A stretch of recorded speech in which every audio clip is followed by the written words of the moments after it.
Alright, Shalom. First and foremost, I want to start off by giving all praises unto Yahweh, Bahasham, Yahweh Shai, for wisdom, knowledge, and understanding and the gospel of this truth. Today I'm going to be doing a response video to a brother who he recently did 4 videos, ironically enough, about the same subject, trying to say that we're wrong with what we're teaching. So I'm going to get into this, and we're gonna see if our teaching is superior or this brother's teaching is superior. I'll show you the brother's channel. See. Yeah, it's a little hard to aim it here because it'll show up the opposite way for you. All right. He deleted his video he did a few days ago that I was gonna do a response video to. Okay. Which, matter of fact, let me grab something real quick. I'll be right back. Just going across the room for a second.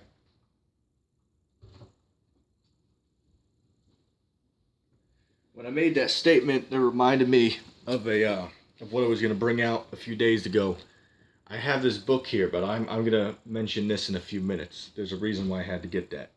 But anyway, there's a debate going on about the locus of Revelation, the 9th chapter.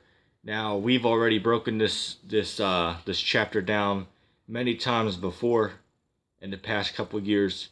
However, every year or every 2 years, a subject comes up. Me and this brother, we went back and forth on this, I want to say maybe 2 years ago at this point. But that's okay. We're going to go back over it once again, and we'll go from there. So this brother, his teaching, you don't have to watch his video to understand what he believes. He teaches that this is talking about the Third World War. Okay, we're gonna get the scriptures. We're going to get the scriptures. Okay, that brother teaches that Revelation, the 9th chapter, starting at the top verse, when it speaks about those locusts, he says that's talking about the First World War, which we're gonna disprove that. And one of his arguments, one of them, was that in the First World War, there were no planes. There were no fighter jets in the First World War, which you are going to absolutely dismantle that statement. Hey, look, brother, as I said, I got more lines than a Zigger's cake tree. All right, you guys really can't disprove our teachings, man. All right, you guys, you guys want to talk like you know so much. But then when you put the puzzle pieces together, they clearly don't match up for you guys. Alright? But we're going to get into the scriptures. Now I'm going to open up with a few scriptures that have nothing to do with the subject. But I'm just going to bring them out to set the mood. Let's go first to the book of Revelation. Revelation chapter 22, verse 18. For I testify unto every man to hear the words of the prophecy of this book. If any man shall add unto these things, Yahweh shall add unto him the plagues that are written in this book. And if any man shall take away from the words of the book of this prophecy, Yahweh shall take away his part out of the book of life, and out of the holy city, and out of the things which are written in this book. Alright, let's go to the book of Psalms, the 78th chapter.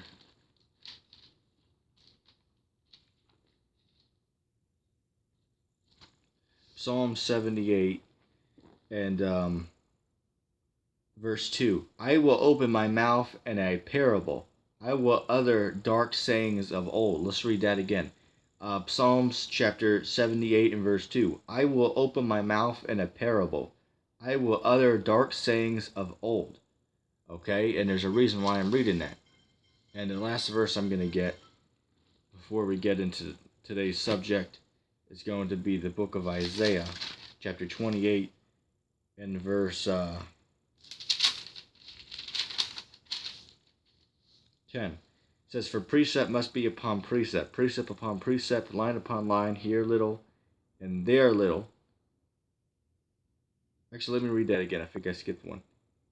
For precept must be upon precept, precept upon precept, line upon line, here little and there little. That's how you get the understanding of the scriptures. So you can't just read one thing and go off what it says. The odds are there's going to be more scriptures in other parts of the scriptures that will either prove what you're saying or it will disprove what you're saying.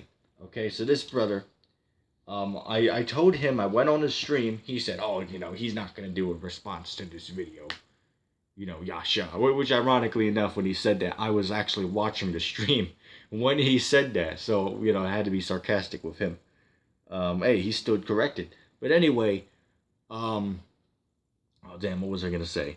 He made a few statements in that video. I already mentioned one of them. He said that in the First World War, how could it be talking about the World War One fighter jets if in the First World War there were no planes being used? That's what he said. And then he also said once before he said that how could the locusts be talking about the fighter jets if they were if it was not if planes, right, if the fighter jets were not around in the time of John? That's what that brother said, and you can go ask him yourself. He probably will deny it now. I can't show the video clip because that was from 2 years ago.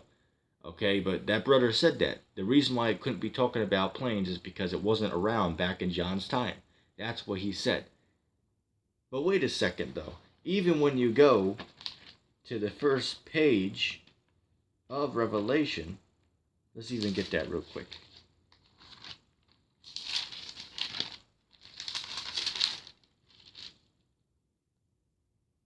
Okay, Revelation chapter 1 and verse 1. The revelation, what does the word revelation mean? The word revelation just means apocalypse. It says, the revelation of Yahushai, which Yahweh gave unto him, to show unto his servants things which must shortly come to pass. And he sent and sanctified it by his angel unto his servant John. But the point of the matter is it says things which must shortly come to pass. Okay? Which, shortly, 1,000 years with the Most High is as one day, tells you the book of Peter. Okay, so this is just talking about thousands of years after the death of Christ. Okay? This isn't talking about in John's actual time.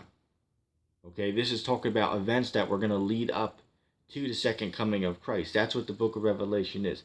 It's certain events that will happen throughout human history that will lead up until the second coming of Christ. It's not a 7-year period. No, the majority of Revelation has already came to pass. Okay, it's just historical events that would lead up to the coming of Christ. For an example, Revelation the 12th chapter, the woman, right, clothed with the sun and the red dragon. The woman was talking about the nation of Israel, and the child, right, the child that she was going to deliver, that's talking about Yahushai, right, who the world calls Christ, and the dragon is the Roman Empire. That already happened, okay? But then it's confusing because wait a second, that already happened back then. But then the next chapter, it's going into the mark of the beast, which haven't even happened yet. That's why the scriptures jump back and forth. Like for example, Revelation 20th chapter, right, where it speaks about Satan being bound for 1,000 years. That already happened. That was talking about the when the white race came back into power in the Renaissance area, or era, I should say. Okay, which I believe is around somewhere in the 1400s, if I'm not mistaken. But that already happened. But it's confusion because wait a second, how could that already happen if that's in one of the last pages of the scriptures? But again, when he's seen these things, it wasn't in order. The Lord just picked certain points of history to show him, and he just wrote it down as he saw it. Okay, but it's not all in order. Okay, I want to make that clear. Let's see. And real quick, before I even read the Holy Scriptures, a few weeks ago I bought myself a book. I bought this book entitled "Mankind: The Story of Us All" by History. Okay, this is a very good book. Now again, obviously they're pushing the evolution belief, but in order to expose something, you have to know what it's about. Okay, so I read this. It took me about 2 weeks to read this. It's a very very good book. A very good book. Goes into history of the world, and what they say. Mankind started out of. Which again, you have to know what to expose if you're going to expose it. Okay, so if you read it, you get a proper understanding of what they believe. However, there is something I want to mention in here. Okay, because again, this brother said there was no planes used in the World War. Now, this is a history book right here. I want to show you something. Now, bear with me as I find it right here. It even goes into Hiroshima and Nagasaki, which is also mentioned in the book of Revelation. All right, here we go. Here we go. I'll show the picture and then I'll read it. All right. Again, this is actual information coming out of a book from the History Channel. Again, the name of the book is The Story of Us All, Mankind. Okay? It says, airplanes were first used as weapons in World War I. Boom! Spiritual KO. Let's read that again. Airplanes were first used as weapons in World War I. Let's read the rest. Less than a decade old, not much more powerful than the modern ultralight planes transformed warfare. The success of air renaissance led to the development of fighter planes and a new breed of military hero fighter planes were pilots as armies struggled to keep an enemy plane out of their airspace. It was a short step from fighter planes to bombers by the end of the war. It was clear that future wars would depend on mastery of the skies. It's lucky if I stutter on a few words, it's not big print. But the point of the matter is, here I have a history book, and let me say this, I also did a quick Google search. I looked up, were planes used in the First World War? And Google said planes were used in the First World War. So this brother historically is proven to be incorrect with his statement. And again, I can't show the clip where he said that because he took the video down. And you know what I'm talking about. You took your stream down. And I told you in the comment section not to. But to be fair, you probably didn't see it. But the point of the matter still stands. Alright? This is an official history book right here that clearly says, I'll show it one more time, that clearly says right there that planes were used in the First World War. Okay, so you are historically incorrect, just to correct you. Okay? And may I also mention that in this war, this is the first time that these planes were used, was the First World War. Okay? Let's get into the topic of the debate. Alright, now I have a few images to show you. I got stuck at that one right now, but I'll move them as we go on. Now I'll read each verse and then we'll jump down to discuss about what it's talking about. As a matter of fact, let me even look up something real quick. But hey, even though this is a longer video, if someone really wants to receive edification of what this is talking about, they will listen to the whole thing.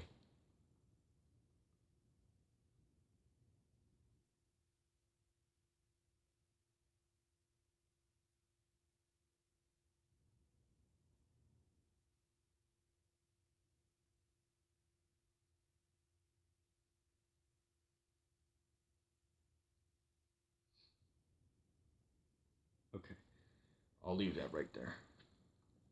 Revelation chapter 9 and verse 1 says, and the fifth angel sounded, and I saw a star fall from heaven unto the earth, and to him was given the key of the bottomless pit.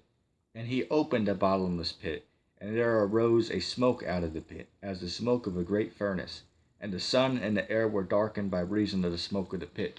Right, now what is this smoke?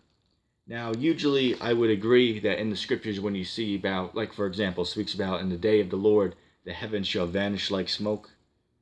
That's talking about those nuclear missiles. However, this is different. This is talking about a dark time in human history, which I'm going to show you in just a second here.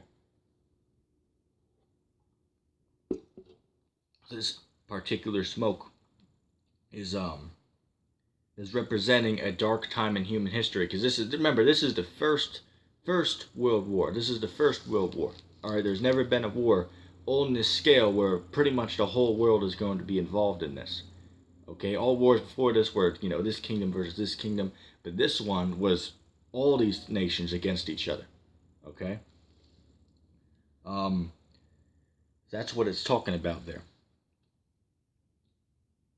There came out of the smoke locusts upon the earth, and unto them was it given power, as the scorpions of the earth have power. Yeah, and what was that power that was given them? that, as we just read in this book here, that, the air battling in the air was the new, uh, uh, um, basically, what's the word I'm looking for? The new advanced military tactic, so to speak. Because now, before, the armies used to fight on the ground, but now you can drop, bombs or whatever from the skies. So now the skies is where the real threats are going to start coming from. Okay, which, as you'll see later, they'd have a guy on the back of the plane who would have a machine gun with him that he will shoot the other planes, and they could even fly low to the opposing armies. They could shoot the soldiers down there. All right, and you're gonna see it as you read on, man. Okay. Matter of fact, let's even. Now I want you to remember this image right here. Those are locusts. Okay, those are locusts, just like the image I showed you prior. Okay. It says, and it was commanded them that they should not hurt the grass of the earth, neither any green thing, neither any tree, but only those men which have the seal of Yahweh in their foreheads.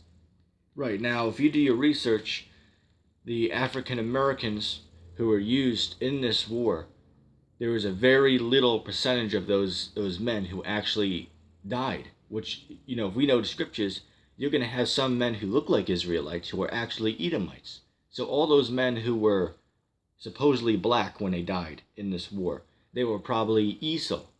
Okay? But majority of blacks did not die in this First World War. And you can just look it up. I'm not going to get it. You can look that up to support that statement.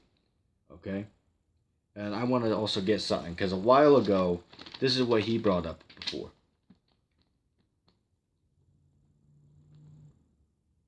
And this goes back a couple of years. He was saying before, which he don't teach it now, but he used to say that this was talking about the same locust from the book of Exodus, the 10th chapter.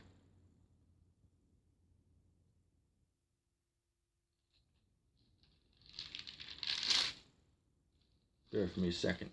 Okay. Exodus 10 and 12.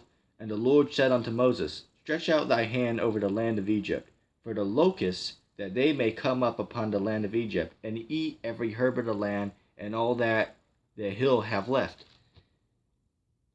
Or it's like all that the hail has left. But the point of the matter is, you see, this is not going to be talking about actual locusts, because actual locusts, their job is to eat all the green things and the herbs. Okay, that's what their job is to do. Okay, is to eat the crops. That's what actual locusts do. Okay, but these locusts, they weren't doing that.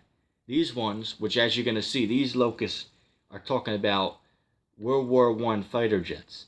Okay, now again, you're not going to see the word plane there, because when this man wrote this down, planes were not going to come into an existence for about over 2,000 years, or roughly around 2,000 years, not exactly, after his death. Okay, he simply just seen a future event that was going to happen, so he had to describe it with the limited vocabulary that he had in his time period. For an example, let me give you an example.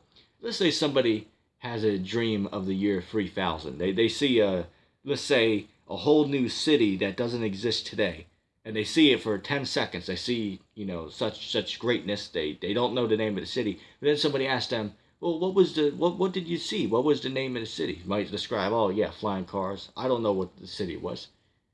All right, I don't know, because I didn't see the name. All right, and then someone else will ask him, well, what else did you see? And then he, try to call back into memory what he saw. Okay, it's the same thing with this man here. He didn't know what this was, so he just described it as locusts. Which again, take a hard look at this image here, and we're gonna see when I show you the pictures of those fighter jets, there's a very similar resemblance between the two here. That's why he called them locusts. Okay. And to them it was given that they should not kill them, but that they should be tormented 5 months. And their torment was as the torment of a scorpion when he strikes a man. Yeah, now, the 5 months, World War I lasted from 1914 to 1918, so roughly 5 years. Which, when you see in the scriptures, like, say for an example, what is that? I believe that's Revelation the 11th chapter. I could be mistaken, but it says, and after 3.5 days, they stood upon their feet. Now those 3.5 days are talking about 350 years. Okay, just like, um, say for an example, as we went over, creation. Those 7 days of creation, or actually I should say 6 days, because the Most High rest on the seventh day. The 6 days of creation, they were actually 6,000 years. Okay, because each day was 1,000 years.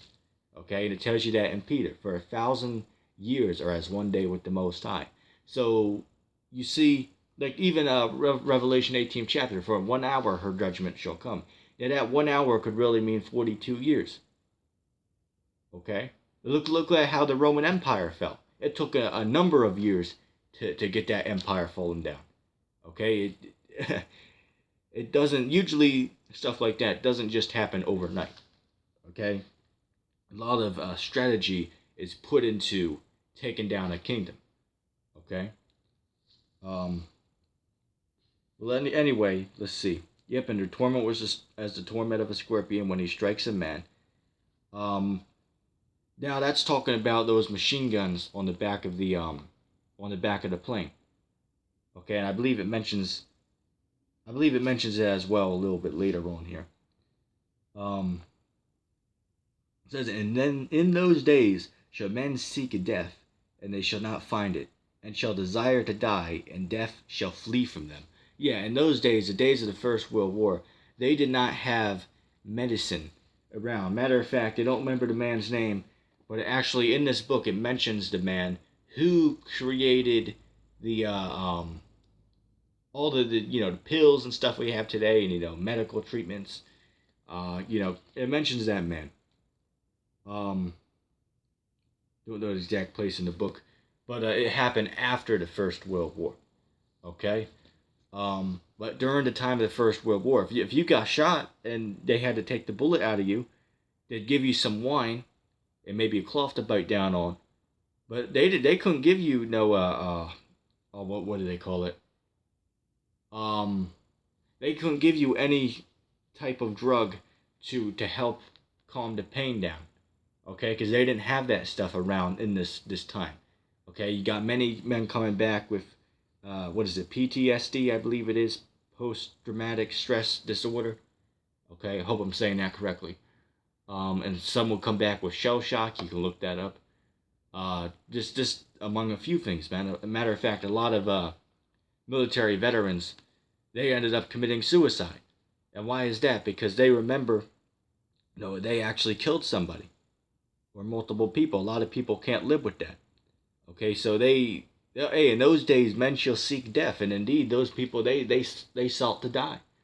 Okay, a lot of those people who were wounded severely, and you can look up some of the people that they come back home with missing arms, missing legs. And that's just it's a horrible way to live. Okay, so yeah, those men. Hey, in those days, men shall seek death, and in those days, men did seek to die.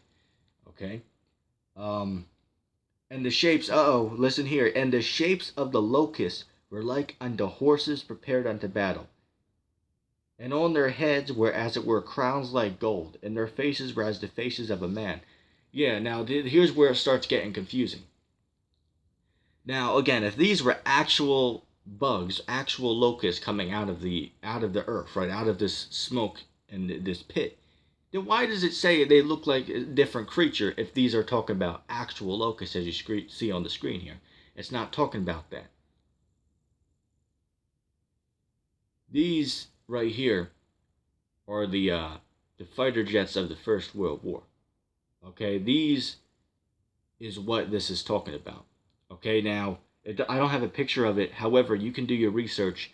The Germans, they'd have a hat on that had I don't know what you call them, but it was like string-like substance that came out all over the hat that actually looked like the hair of a woman when they sat in the cockpit of this plane. Okay, and again, you can look it up yourself. You can look up an image of the German helmet, and you can see the hair as a woman coming down off the helmet. Okay. Which, now, loving Christian, and other people, the ironic thing is, I actually seen the video that he showed to prove that. I remember that, man. I seen that 4 years ago. I seen that video. I seen that. Well before you did. um, but then, I looked into it and I said, yeah, that does make sense. That does make sense. But then I learned a true breakdown, which is what I'm showing you right here. And this just makes sense. Okay, this just makes sense. And we're even going to show you, it says that this was the first woe. But then it says there are 2 more woes that come hereafter.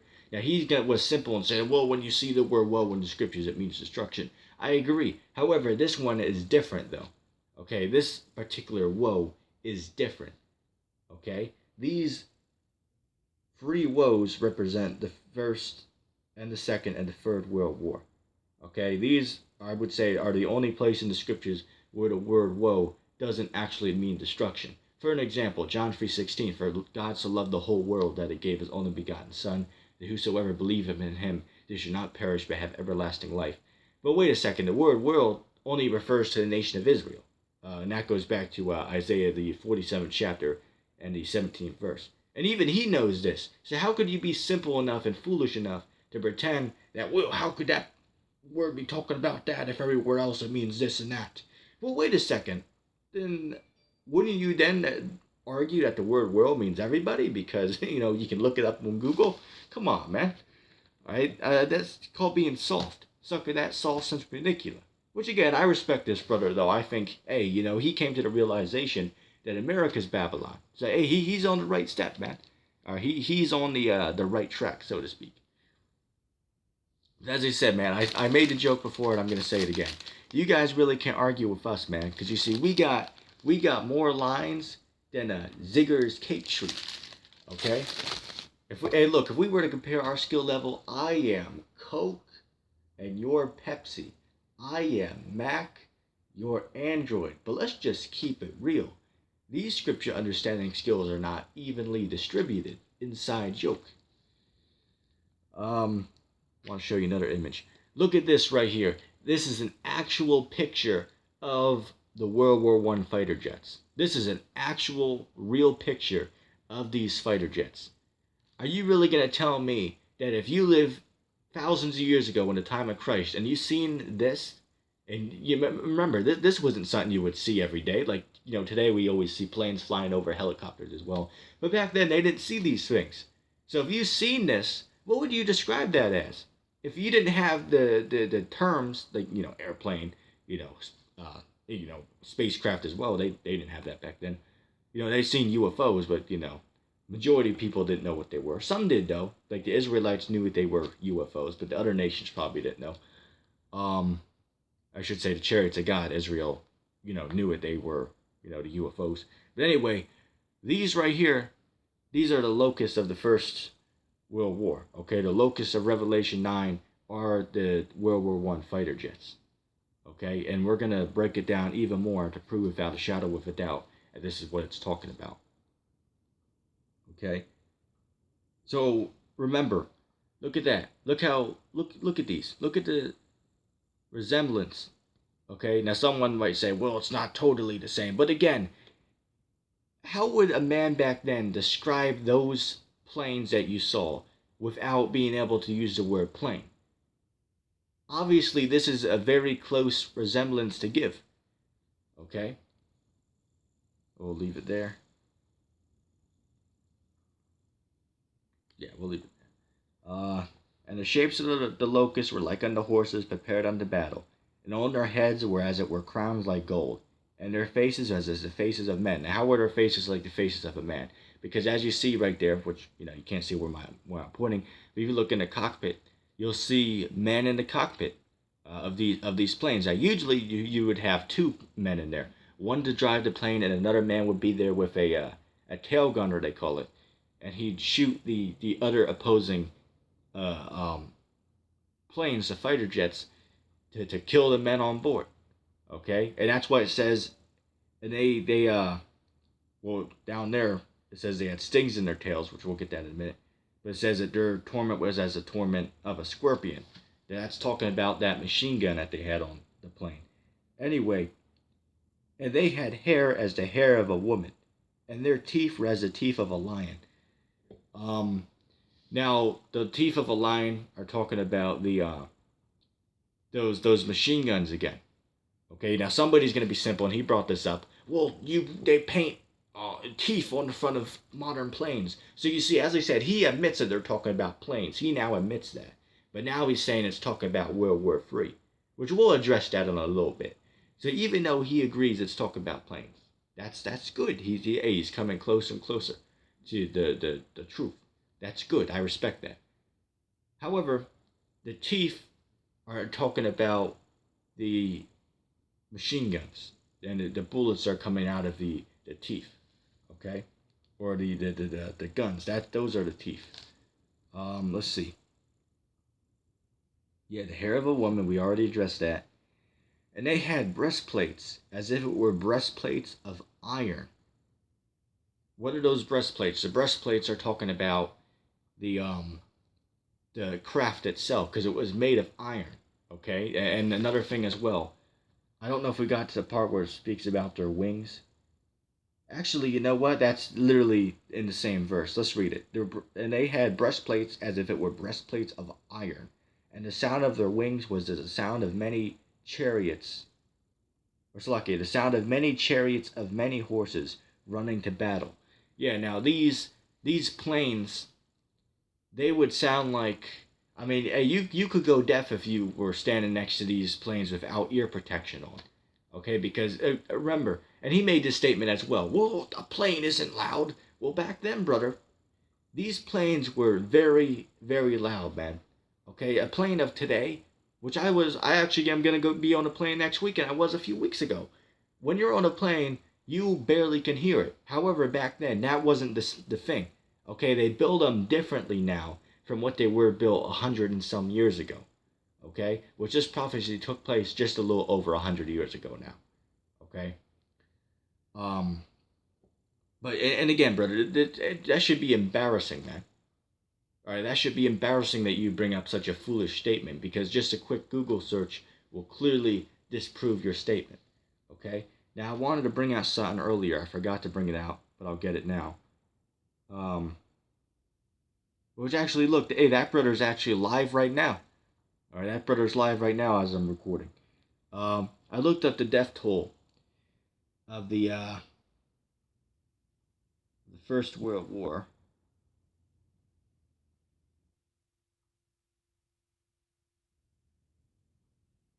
Let's see. I looked up the death toll of World War One. Okay, which again, this was the first war in history where the whole world was against each other.